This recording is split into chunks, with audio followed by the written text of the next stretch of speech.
I'd like to call the Finance Administration Committee meeting to order. $250 an hour. So they don't have the attorney. Excuse me, Mr. Bergman. Yes. Can we get on with our meeting? Oh, yeah. Okay. All right. Mr. DeYoung challenged me to something, so we got to get this thing going. So Okay. All right. any public comment at this time?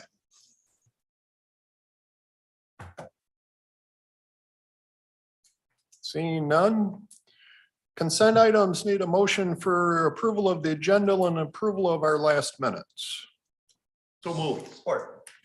Questions, comments, additions? All in favor, say aye. Aye. Aye. All opposed, same sign. Motion passes. Action items need a motion for the statement of review. So moved. Questions, comments? All in favor, say aye. Aye. All opposed, same sign. Motion passes. The motion for the 2022 summer apportionment report. So moved. Support. Questions, comments? Brian, you guys have anything? Not a lot to say beyond what was given in this description here. This is really just for those levying institutions that want to accelerate the collection of a tax bill that is less than $100 that is levied. Let me say this right. Allow for the collection of the winter millage on the summer tax bill. Okay. Does that make sense? Yeah. So they don't, they're so small that they don't send out a winter tax bill for it. Correct. They Yeah, just less have than it. $100. I think the intent behind this bill a decade ago was for entities that were sending out a tax bill that would cost them several dollars to send out the bill, and they were only collecting a few dollars worth. Yep. So they said, let's push this all on the same bill. Okay, thank you. Any other questions? All in favor, say aye. Aye. Aye. All opposed, same sign. Motion passes. Need a motion for the contract to provide assessing services to the city of Coopersville. So moved. Support. Yeah, same thing with this one. And I would actually, I'll maybe comment on the fourth action item because both of those are kind of tied together, though we'll address them separately. Yeah.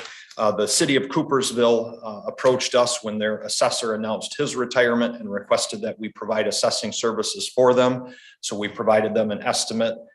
They brought that to their board, which they agreed to. So then we provided them with a contract, which Doug reviewed. They approved it, and now we're bringing it to you guys for approval from the county's end. So that's just finalizing that contract. Brian, did Coopersville just have an assessor or did they have support staff along? They had just an assessor and he was part-time. Oh, He actually did two jurisdictions, Polkton and the city of Coopersville. And I think just as maybe a phasing out retirement, he's letting Coopersville go. And I'm guessing a few years down the road, he'll let Polkton go. so any questions? All in favor, say aye. Aye. All opposed, same sign. Motion passes. Need a motion for the equalization department's personnel request. So moved. Support. Would you, I can Sure, speak it's- to it, it's your or if meeting you're today, happy with Brian. it. Yeah. So this really is just three different position changes, you might say, in order to fulfill the contract that we just approved. So the three items that we're looking at there, one of the positions is more looking at our department as a whole. And when we originally picked up an assessing unit, it went through one individual and he took care of all of the assessing. And then we added another unit and it still went through one individual, then added another and it still went through one individual. And it just got to be so much, you might say, funneled through one person. So what we're doing with the first personnel request is we're saying we're adding a second person. So it used to be an assistant position. Now we're adding it as a second manager position, simply so that one can handle a couple of the contracts and another individual will handle the other three. So that's, yeah, go ahead. Yeah, can we assume that the city of Coopersville is paying us $25,900? Not quite. They're actually paying us more than that. It's 40 something. 47 or something like that. Did I say It's in the 47? low, it's in the low forties. $3,600 a month. I think. Correct. Yeah. So that Coopersville contract will cover these changes. And we're a little bit under that contract amount this year. But as the contract moves forward, our costs will probably get closer to that contract amount. So the second change is simply we're processing more deeds, or not processing more deeds, but we're processing them differently as a result of picking up the contract. So we needed to increase some of the hours of one of our clerk positions. And one of our clerks stepped up and said she would be willing to take on a couple extra hours. So that's what the second one is. And then the third one is how we're going to fulfill the field inspection portion of this contract. So part of the contract that you just approved requires that we do a 20% inspection of all of their records. And this is the way that we're going to meet that requirement. At some point in the future, once we pick up another, I shouldn't say once, if we pick up another jurisdiction, the temporary unbenefited position will probably go away and move that into a likely a full-time position for doing field work. But for the time being, to meet this smaller contract, it will be just temporary. Okay. Any Joe? questions? Any other questions? Roger? So will you be doing the same kind of thing that you do for the city of Grand Haven? So when people call the assessor in Coopersville, they'll have a direct line to whoever the assessor is here at the county? Yes, it will ring right to the county. Okay. And we'll also be providing 4 hours of in-seat, in-house. Yeah. Okay, all right, good. Any other questions? Thank you, Brian. Very good. Thank you. All in favor, say aye. Aye. All opposed, same sign. Motion passes. Need a motion for the Public Defender's Office personnel request. So moved. Nicole? Good morning. Essentially, this action item presents an opportunity for us to shuffle around a few positions to continue to provide great service to our clients. With Bob Hamilton's retirement, I took over as the public defender. However, I previously handled a fair amount of trial work. And what we're trying to do by reorganizing these positions is make us a little slimmer on the administration side and give us more opportunities to have great trial lawyers who are more experienced, handle some more significant cases that normally as a first assistant I would have handled, and also allow us to provide court service teams. We have a senior trial attorney, a mid-level attorney, as well as a team of entry-level attorneys for each court in Grand Haven, Hudsonville, and the 2 courtrooms in Holland. We have grant-funded positions and we have sufficient vacancy savings to make this change. And we believe this model will make us more sustainable as we move forward with our department kind of out of survival mode, being a new department, and how we continue to provide great service to our clients. Questions for Nicole? Nicole, are you having issues finding new lawyers, or, everybody else is having issues finding help? Are you Sure.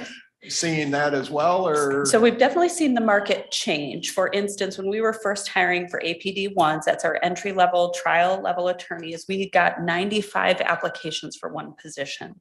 Now that was back in 2019. Now in our most recent APD1 hiring cycle, we had 4 applications. So we're seeing a decrease of applications. However, we're not seeing a decrease in quality candidates. Ottawa County is a very desirable place to work and to live. We're seeing that we're not really having trouble recruiting. We have very competitive wages. We are known for being a really well-run county and a professional environment to work in. So we have not had any recruiting issues. And 2 of these positions would be filled by internal promotion, actually 3 of them when we shuffle things around. And then we would be looking to hire an APD1, which is the entry-level trial attorney. We don't anticipate having any trouble filling that position. Thank you. Thank you. Any other questions? All in favor, say aye.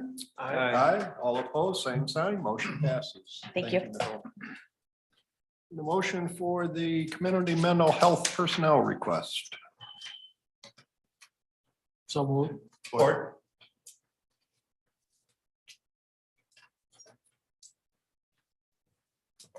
don't think I've had the opportunity to address you. I'm the Assistant HR Director. I'm Zach. My position was created in February, and it's a pleasure to be in front of you today. I'm here to support the CMH request to create a temporary non-benefited crisis call-out team. Currently, full-time employees, they work 8 to 5, and then they're on a rotation to also attend to different emergencies in the community. So if there's a situation at a hospital, they have to report at 2 a.m. Just for instance. And so staff has reported some burnout, especially with a lot of transitions happening with the clinicians. So we tried to think of an innovative way to not only solve that burnout, but we base this off of the medical examiner group over at Public Health, where there's just this group of employees. So they're W-2 employees in our payroll system. When there is a crisis that happens, they get a text, and then whoever can responds. So they respond back to that, rather than having a full-time employee that is assigned to go out there. So working many hours in a day. So there's not necessarily an additional cost here, because we would be paying that full-time employee to also go out and attend to these crises in the community. And so these employees in this group would be probably working at Pine Rest, have another job. They would not be Ottawa County employees, because you can't have 2 positions within Ottawa County. And so they would be other people in the community just looking to pick up extra income. That's what we envision. Okay, questions for Zach? Zach, how long do you think this this grant is going to go on? I mean, there's a sunset here, but what is the kind of feeling on that grant? Yeah, I do wish that CMH was here to address that question. I believe we asked that when we were talking about this, and it was one of those long-standing grants that happens. Okay, so it's not going to be pulled from underneath us within 6 months or something like that? No. Okay. There's no general fund cost to this. Cool, thank you. Anything else? Anyone else? Thank you, sir. All in favor, say aye. Aye. All opposed, same sign. Motion passes. Need a motion for the CMH on-call and third shift pay changes. So move. Zach? Great. All right, so since 2014, we started a trial program where we were incentivizing employees to pick up the third shift clinician position by giving them a $2 an hour stipend. We do this over at the jail. Employees at the jail do get a little bit more, like our facilities people, for working in that environment. And we need to incentivize someone to pick up that third shift. So since 2014, and whichever employee, there's just one employee assigned to the third shift over at CMH gets that $2 an hour. And we realized that was never formalized before the board. So we're bringing it to you today to formalize within the group team manual. In addition, the larger part of this request is the change in the on-call pay. This is set forth in the group team manual. I'm not sure if you've had a chance to read through it, but the current language is very convoluted, and we have a difficult time following it. In addition, just the way some of the intricacies of it, employees don't have a huge motivation to pick up shifts. It depends on how many hours of a day, how long the call out was, and some employees aren't really taking home that much more money by doing this. So it's changing the structure of the on-call pay in order to not only meet what other CMHs are doing in the area, but also to create a better incentive to do that. So we did pull from Allegan, Muskegon, Kent, look at their on-call pay, based something almost exactly like what they're doing. Now there is a cost to it, but there's no cost to the general fund. It's fully paid for a grant and Medicaid funding. Questions for Zach? Thank you. All in favor, say aye. Aye. All opposed, same sign. Motion passes. Need a motion for the ARPA bucket manager for business stabilization. So move. Or Paul, do you want to speak to these three, or? I can do that in support of John and Karen as needed. So we've been working to keep you apprised over the last several months on our ARPA process, where we're at on identifying projects and selecting those to receive this funding. And as you know, of our 5 priority areas, first 2 are county initiatives and broadband. And then there are these 3 more external facing of affordable housing, business stabilization, and human social needs. And we recognized early on in meeting with the task force that was created by the board for the ARPA process that it's very valuable for us to have the sophisticated term of bucket managers for those three external categories. And those are these entities that are closely connected with the community to start to solicit these projects for us, for the ARPA committee's consideration, and ultimately for the board to consider funding. So we worked with purchasing and fiscal, and we did a request for proposals, had several entities apply, had an interview process, and with business stabilization, which is your first item here, it's Lakeshore Advantage was identified as the group to serve as our bucket manager to begin engaging with the business community and others to start to bring forward these transformational projects for our consideration. Questions? Go ahead. I really appreciate this sheet. I don't know if this was you, Paul, or was this you, Karen? Okay, but I'm kind of confused about one issue here. The second aspect, when it talks about must follow federal guidelines, and that leads to the revenue replacement. Is that how that works? I was gonna talk about this, but I can talk about it now during the budget adjustments. It's because we've had some questions as we've gone through. So just high level view, the ARPA dollars, we received 56.7 million. So the eligible care categories for ARPA dollars are listed there in orange. That's to comply with the federal guidelines under this grant. If you look all the way down near the bottom, there's a eligible care category called revenue replacement. That is a category under the ARPA dollars that is an eligible expenditure. So that is the category that we have been bringing you projects. So then moving to the green circle. So we have revenue replacement. When we originally created the task force, when we originally threw out those numbers that we don't want to talk about, we had not done our revenue replacement calculation yet. So when we followed those guidelines through, all of our ARPA funds would have been eligible under revenue replacement. It's easier to report on those topics. So we brought the board projects for public safety payroll, court, prosecuting attorney, payroll reimbursement. So that's the green bucket. We have brought projects forward in which to spend the ARPA dollars. Those were approved, I believe, in January, and then some additional projects in May. So those are the ones that follow the federal guidelines. They must be expended by 12/31/24. The expenses are submitted to the Department of Treasury. It's included in our single audit. The third category, which is the category these contracts would be funded under, is those revenue replacement items are producing savings. And so those savings are revenue replacement savings in the board committed funds. So the board determines how the funds will be spent. It can only be spent with board action. We're establishing the reporting criteria. Because now they are not officially ARPA dollars anymore, because that stops at the green bucket, there's no timeline. So the timeline is extended.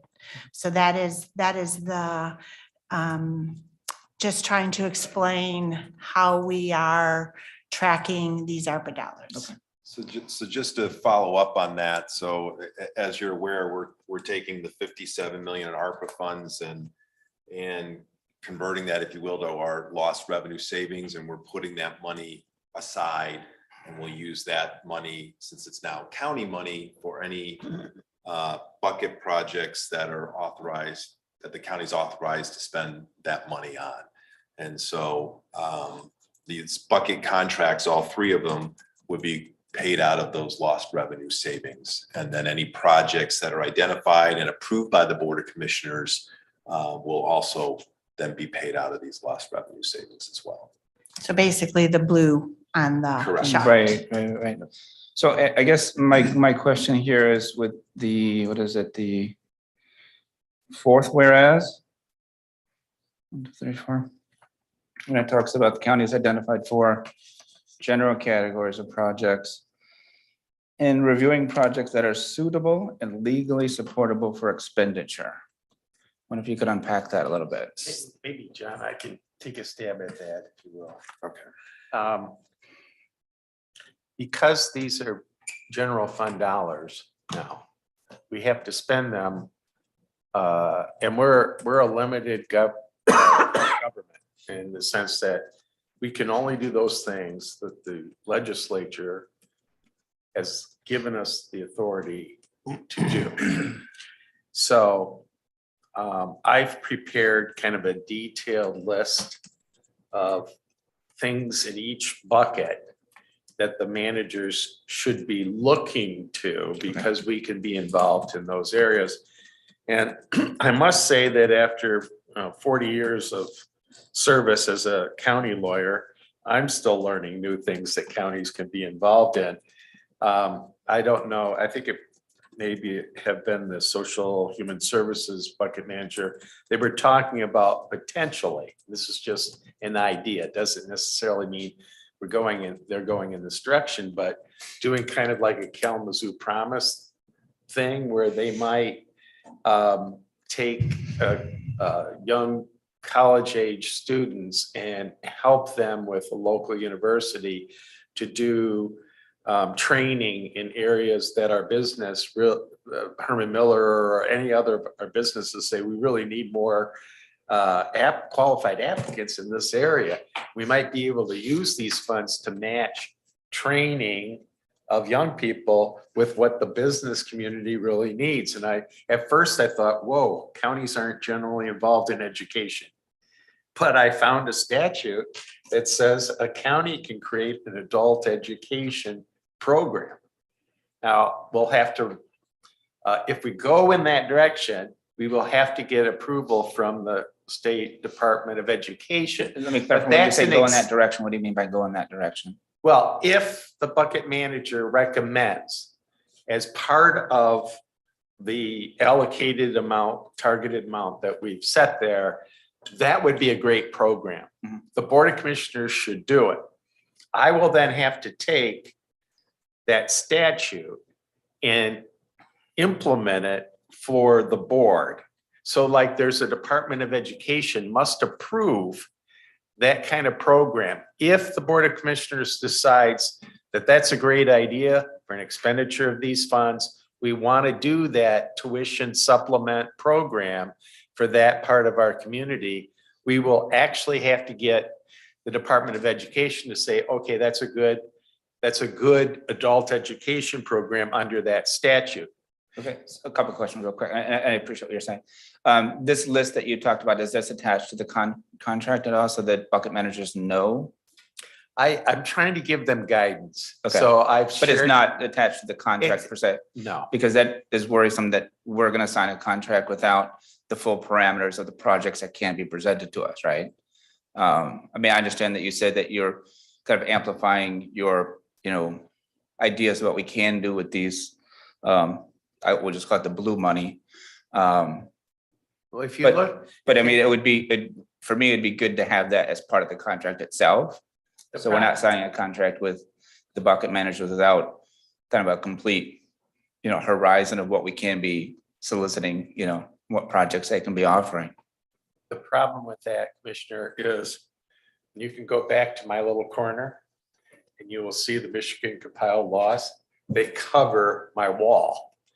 And it's impossible for anyone to come up with a complete list of all the little things that counties can be involved in. So what I've done is given the more likely 20 areas Okay. that we can be involved in. And if you've got a creative idea, call me.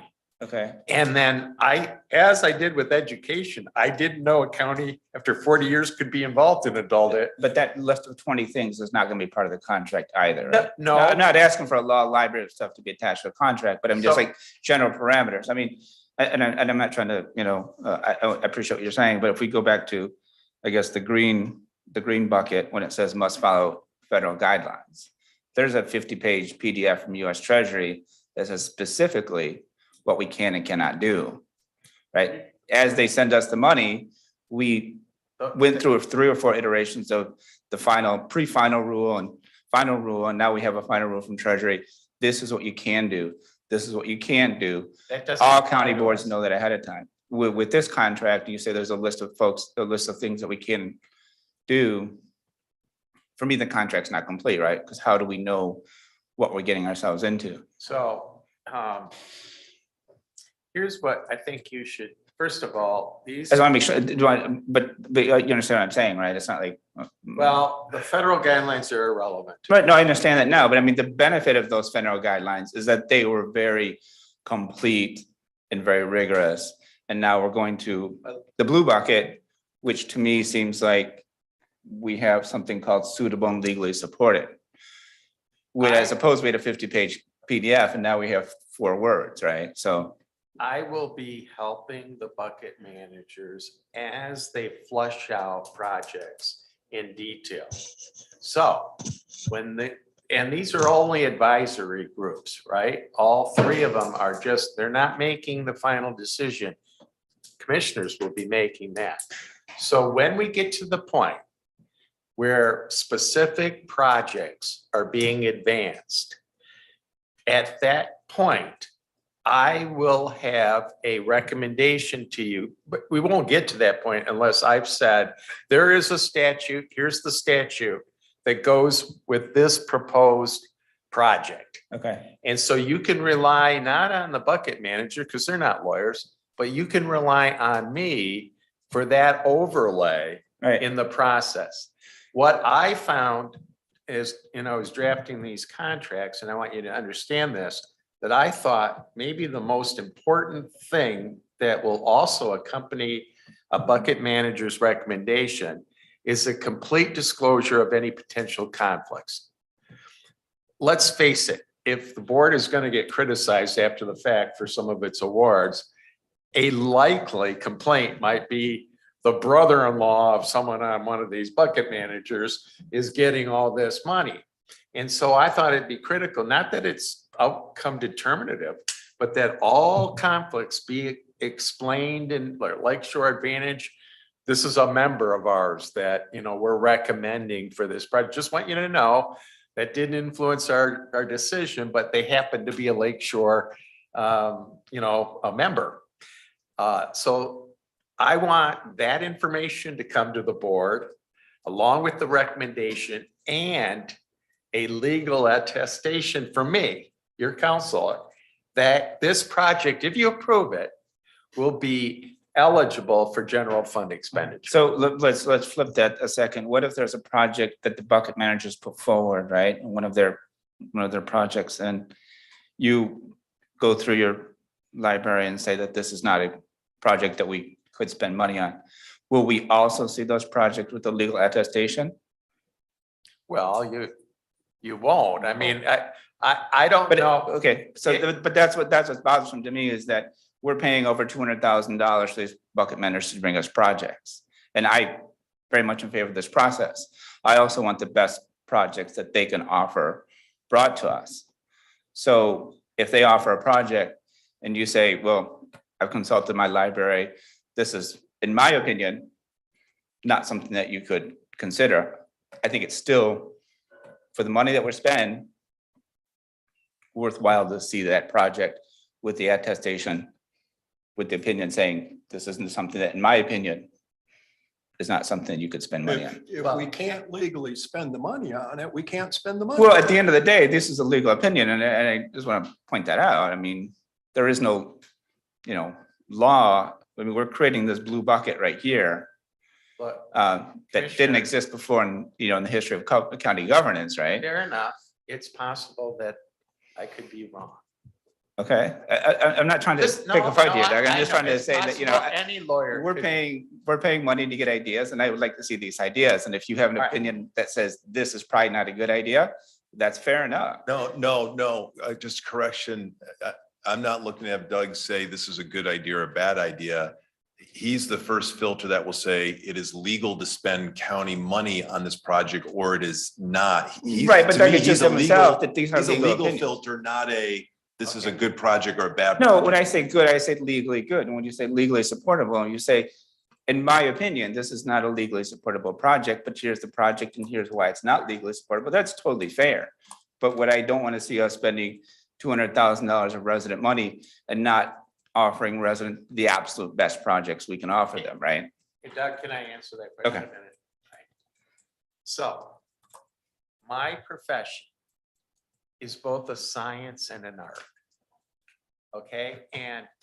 And I respect that. I totally No, respect no, that. let me finish Okay. though, a minute, okay? So what you do in this type of situation, when your corporate counsel says you cannot be involved in this otherwise very noble, beautiful project, you can do two things. You can accept that opinion, or you can choose to get another opinion and then attempt to weigh the relative merits of the two.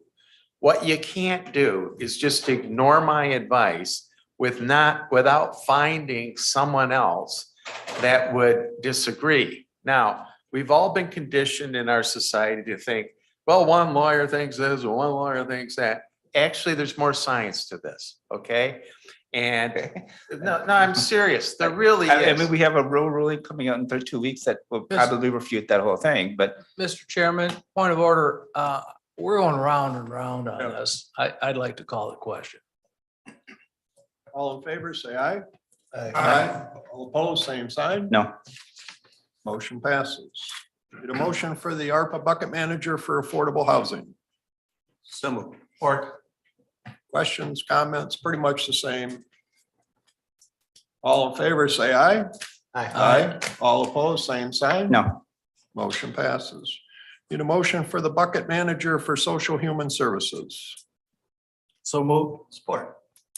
Questions, comments? All in favor, say aye. All opposed, same sign. No. Motion passes. Thanks, Paul. Thank you. Need a motion for the fiscal year 2022 budget adjustments. So move. Anything? There's a couple comments there is the, so initially, when we brought forward the fiscal year 21 ending fund balance that exceeded our policy, we had sent a portion of that to fund the Family Justice Center project. And then we wanted to ask the insurance authority for a grant. The insurance authority has awarded that grant. So there is a budget adjustment here to take that 1.5 million instead of, because it's not needed for the Justice Center anymore, to send it to hold for other capital projects. So that's the 1.5 million. And then at the bottom, there is a budget adjustment, several lines, that 09776 is really setting up this blue bucket so that we can track the board initiatives and have it in a very transparent way. It will get consolidated with the general fund at the end, but it's nice to hold it in a separate fund. And it does include the 3 contracts that were just awarded an amendment to fund those. And then also, because we're tracking it a little differently, it also appropriates funds to fund that loyalty payment. So when we had awarded that earlier this year, we had said that we will fund that with vacancy savings, and anything that we couldn't fund with vacancy savings would be funded with the county ARPA dollars. Now, that was a one-time initiative, and so that there was a budget adjustment for that already in the general fund, but this is moving it to that blue bucket for transparency and tracking. And so that's what that bottom budget adjustment is doing. Any questions for Karen? All in favor, say aye. All opposed, same sign. Motion passes. Discussion items, building authority per diem, John? Yeah, thank you. So the building authority members receive a $40 per diem. And so we've been paying that, and the bylaws also I'll just 2 sentences here. Members of the authority board, building authority, may receive a per diem as established by the Board of Commissioners. The authority board in its discretion may authorize the payment of the actual expenditures of any member incurred in connection with the business of the authority. So when we've had building authority meetings, we've paid the $40 per diem, and we've even reimbursed for mileage with the interpretation that's an actual expense that they've incurred. Some of the building authority members had submitted a request for the per diem to attend a finance committee meeting or a board of commissioners meeting. And even when I asked to meet with one of them to talk about the Family Justice Center project, they put in a request for a per diem to meet with me. Looking at this, what I read, that's all there is. I made the interpretation after speaking with Doug, and I think I even talked to Karen a little bit, that the per diem payment is really limited to attending a building authority meeting. But if they attended, a finance meeting related to a building authority matter or board meeting, or even me, we would reimburse for mileage because that's an actual expenditure. So they did question that is, hey, if we have to attend a board of commissioners meeting related to a building authority matter, shouldn't we get a per diem for that as well? And so I just we're not talking a huge amount of money, but I just thought I would bring this interpretation up and just get some input from the committee if you feel that the per diem payment should extend to them if they're attending other meetings besides the building authority meeting itself. John, do we pay mileage? Is that on top of that or no? Yes. And again, just reading the bylaws, it says the members of the authority board may receive a per diem as established by the Board of Commissioners, and you guys established a $40 per diem. The authority board in its discretion may authorize the payment of the actual expenditures of any member incurred in connection with the business of the authority. So we did pay the mileage expense under the actual expenditures. So when they would drive to a meeting, and again, that was our interpretation.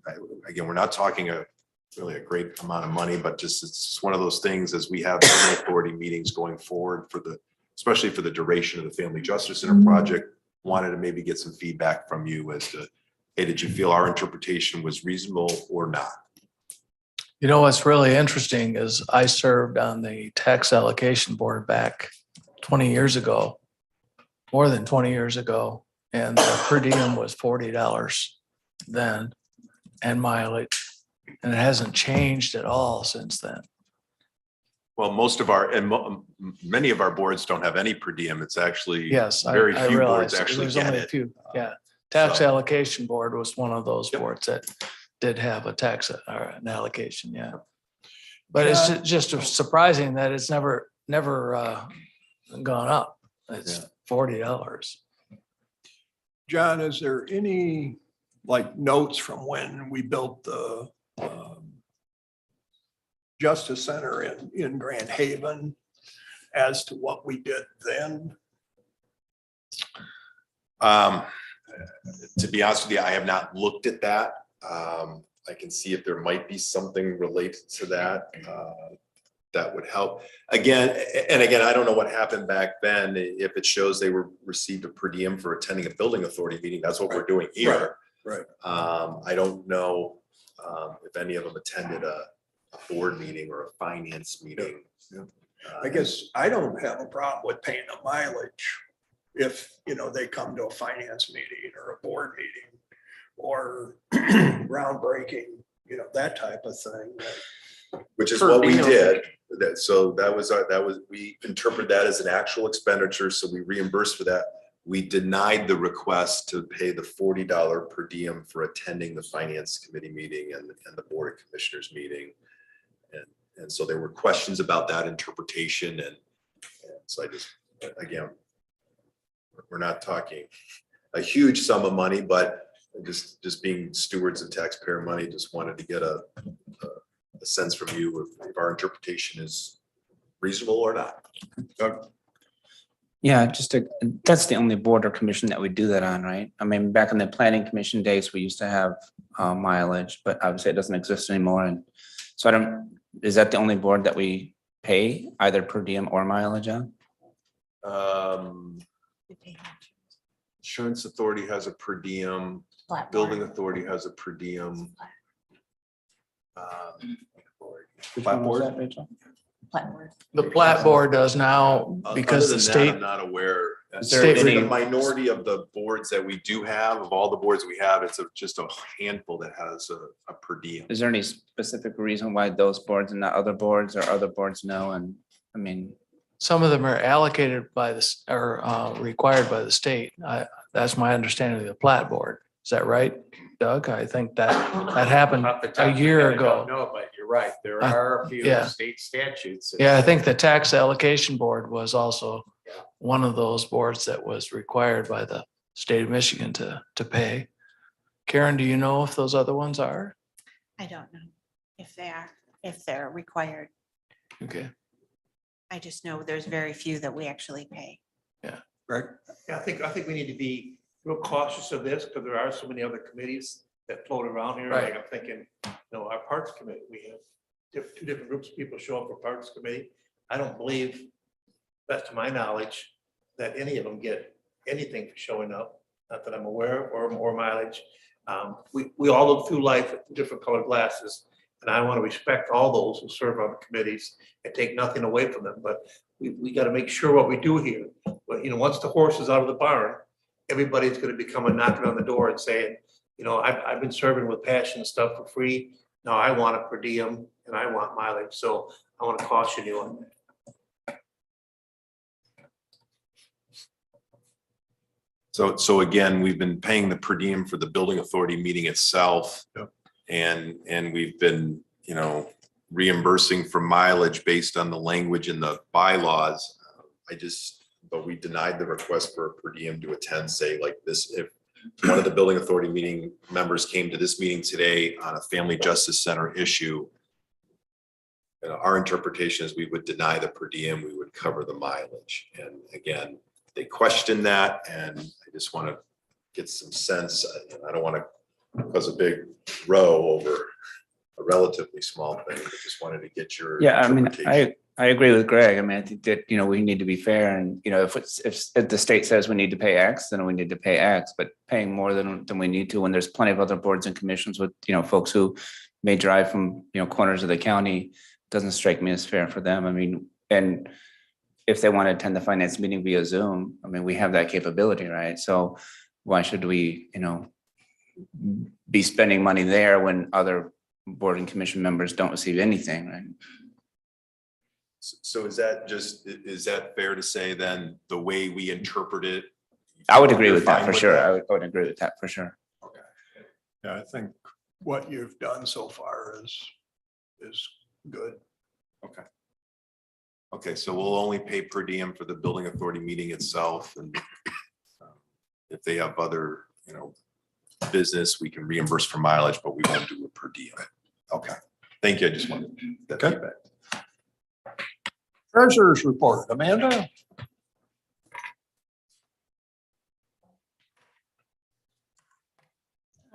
Good morning. Just want to,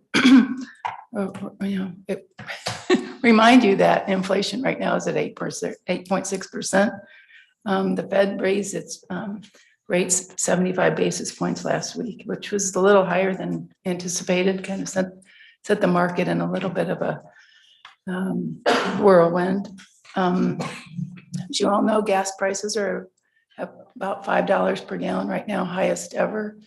Mortgage rates have doubled since last year.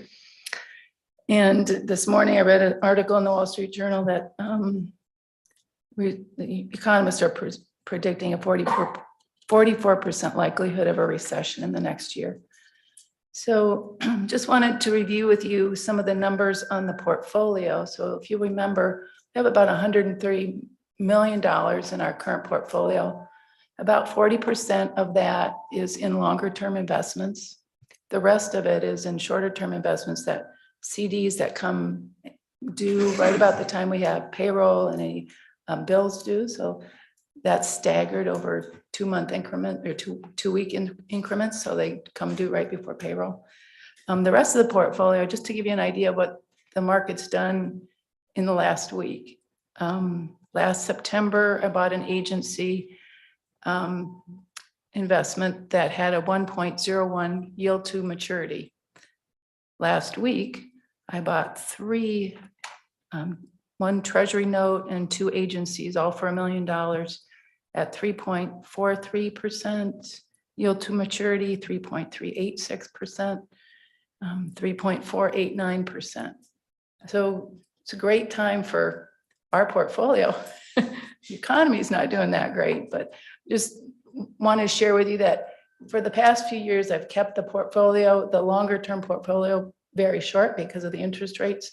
Now with these rates that we're getting, I'm going out a few more years out. So 3 or 4 or 5 years, according to our investment policy. So that's the update from me. Questions for Amanda? Thank you, Amanda. Mhm. Second opportunity for public comment. Any public comment? Seeing none, entertain a motion to adjourn. So moved. All in favor, say aye. Aye, we are adjourned.